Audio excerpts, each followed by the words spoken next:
Hi అండి, అందరికీ నమస్కారం. Welcome to Vemulapalli's kitchen.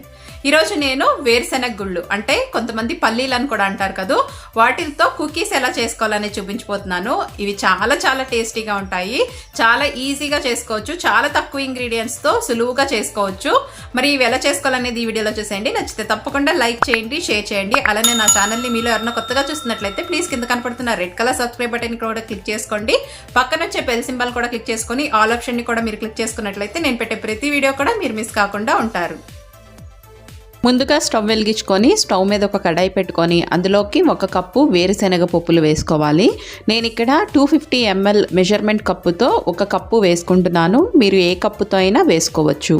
ఇప్పుడు వీటిని మంటని లో టు మీడియం ఫ్లేమ్లో పెట్టుకొని నిదానంగా వేపుకోండి. వీటిని మీరు ఎక్కువ హై ఫ్లేమ్లో పెట్టుకొని వేపుకుంటే కలర్ చేంజ్ అయిపోయి మనకి కుకీస్ అనేవి టేస్టీగా ఉండవు. సో జాగ్రత్తగా వీలైనంత మట్టికి లో ఫ్లేమ్లో మాత్రమే వీటిని చక్కగా ఈ విధంగా గోల్డెన్ కలర్లోకి మారేంత వరకు వేపుకోవాలి. వేరుశెనగ గుళ్ళు వేగాక స్టవ్ ఆఫ్ చేసుకొని వీటిని వెంటనే ఒక ప్లేట్లోకి ట్రాన్స్ఫర్ చేసుకొని చల్లార్చుకోవాలి. ఇవి చల్లారిన తర్వాత పైన పొట్టంతా తీసుకొని పెట్టుకోవాలి. ఇప్పుడు ఇక్కడ ఒక మిక్సీ జార్ తీసుకొని అందులోకి పొట్టు తీసిన వేరుశెనగ పప్పులు వేసుకొని వీటిని ఒకసారి లైట్గా క్రష్ చేసుకోవాలి, అంటే ఒక్కసారి పల్స్ చేసుకోవాలి. ఇప్పుడు మిక్సీ జార్ని ఈ విధంగా షేక్ చేస్తే పైన వచ్చే పొలుకులు ఏవైతే ఉన్నాయో నేను 3 టేబుల్ స్పూన్స్ వరకు వాటిని ఒక బౌల్లోకి వేసుకొని పక్కన పెట్టుకుంటున్నాను. వీటిని కుకీస్ పైన అంటించుకోవడానికి కావాలి. మీరు కావాలంటే ముందుగానే ఒక గుప్పుడు వేరుశెనగ పప్పులు జిప్లాక్ కవర్లో వేసుకొని అయినా సరే చపాతీ కర్రతో రుద్దుకొని మీరు లైట్గా క్రష్ చేసుకోవచ్చు, లేదా చిన్న రోట్లో మీరు వీటిని వేసుకొని లైట్గా దంచుకోవచ్చు. ఇప్పుడు మిక్సీ జార్లో ఉన్న పొడిని తిరిగి మూత పెట్టి మళ్ళీ బాగా ఫైన్గా పేస్ట్ చేసుకోవాలి. ఇది మనకి పీనట్ బటర్ లాగా అవ్వాలండి. ఈ విధంగా వస్తేనే మనకి కుకీస్ అనేవి పర్ఫెక్ట్గా వస్తాయి. ఇప్పుడు ఒక మిక్సింగ్ బౌల్ తీసుకొని అందులోకి గ్రైండ్ చేసుకున్న వేరుశెనగ పేస్ట్ అంటే పీనట్ బటర్ని ట్రాన్స్ఫర్ చేసుకోవాలి. ఇప్పుడు బౌల్ మీద ఒక స్ట్రైనర్ పెట్టుకొని అందులోకి 1/2 కప్పు మైదా పిండి వేసుకోవాలి. మీరు కావాలంటే గోధుమ పిండి అయినా వేసుకోవచ్చు. ఏ కప్పుతో అయితే వేరుశెనగ పప్పులు వేసుకున్నారో దాంతోనే 1/2 కప్పు వేసుకోండి. అలానే 2 టేబుల్ స్పూన్స్ వరకు పంచదార పొడిని కూడా వేసుకొని వీటిని బాగా జల్లించుకోవాలి. ఇప్పుడు వీటినన్నిటిని కలిపి బాగా మిక్స్ చేసుకోవాలి. మొదట్లో మనకి కొంచెం డ్రైగా అనిపిస్తుంది, కానీ ఇందులోకి ఏమాత్రం ఆయిల్ కానివ్వండి, వాటర్, పాలు, బటర్, నెయ్యి ఇలాంటివి ఏమీ వేసుకోకండి. కలుపుతూ ఉండగా ఇది చక్కగా మనకి పిండి ముద్దలాగా తయారవుతుంది. వేరుశెనగ పప్పుల్లో మనకి ఆయిల్ కంటెంట్ ఉంటుంది కాబట్టి దాంతోనే మీరు చక్కగా మిక్స్ చేసుకోవచ్చు.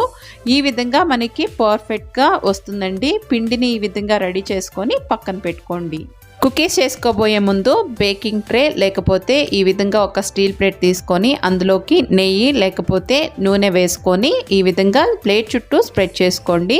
అలానే ఇప్పుడు ఇందులోకి బటర్ పేపర్ కూడా వేసుకొని దాని మీద కూడా నూనెతో స్ప్రెడ్ చేసుకోవాలి.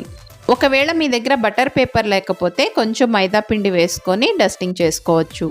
అలానే ఇప్పుడు స్టవ్ మీద మందంగా వెడల్పుగా ఉన్న కడాయి లేకపోతే ఏదైనా గిన్నె పెట్టుకొని అందులోకి ఇలాంటి వైర్ స్టాండ్ లేకపోతే ఏదైనా గిన్నెని బోర్లా వేసుకొని పెట్టుకోండి. దీన్ని ఇప్పుడు ఒక 5 నిమిషాలు లో ఫ్లేమ్లో మూత పెట్టుకొని ప్రీ హీట్ చేసుకోవాలి. ఇప్పుడు కుకీస్ని రెడీ చేసుకోవాలి. కుకీస్ అన్నీ ఈక్వల్ సైజులో రావడానికి కోసం అని చెప్పి నేను ఇక్కడ స్పూన్ యూజ్ చేస్తున్నానండి. ఇది 1 టేబుల్ స్పూన్ మెజర్మెంట్ స్పూన్. ఈ విధంగా స్పూన్తో తీసుకొని రౌండ్గా చేసుకొని లైట్గా ప్రెస్ చేసుకోవాలి. ఎక్కువగా ప్రెస్ చేసుకోకండి, కొంచెం మందంగా ఉంటేనే కుకీస్ అనేవి పర్ఫెక్ట్గా వస్తాయి. ఇప్పుడు ఈ కుకీస్ని క్రష్ చేసుకొని పెట్టుకున్న వేరుశెనగ పొలుకుల్లో అద్దుకొని రెడీ చేసుకొని పెట్టుకున్న ప్లేట్లోకి పెట్టుకోవాలి.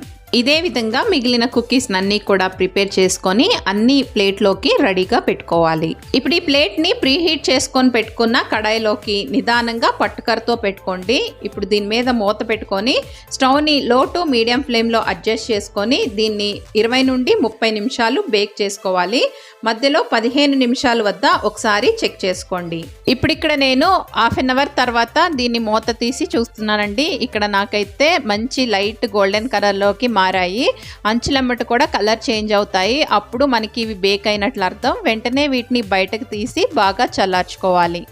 ఇవి వేడి మీద చాలా సాఫ్ట్గా ఉంటాయండి. వెంటనే కాకుండా కొంచెం చల్లారక తీస్తే ఈ విధంగా చాలా ఈజీగా పేపర్ నుండి ఊడొచ్చేస్తాయి.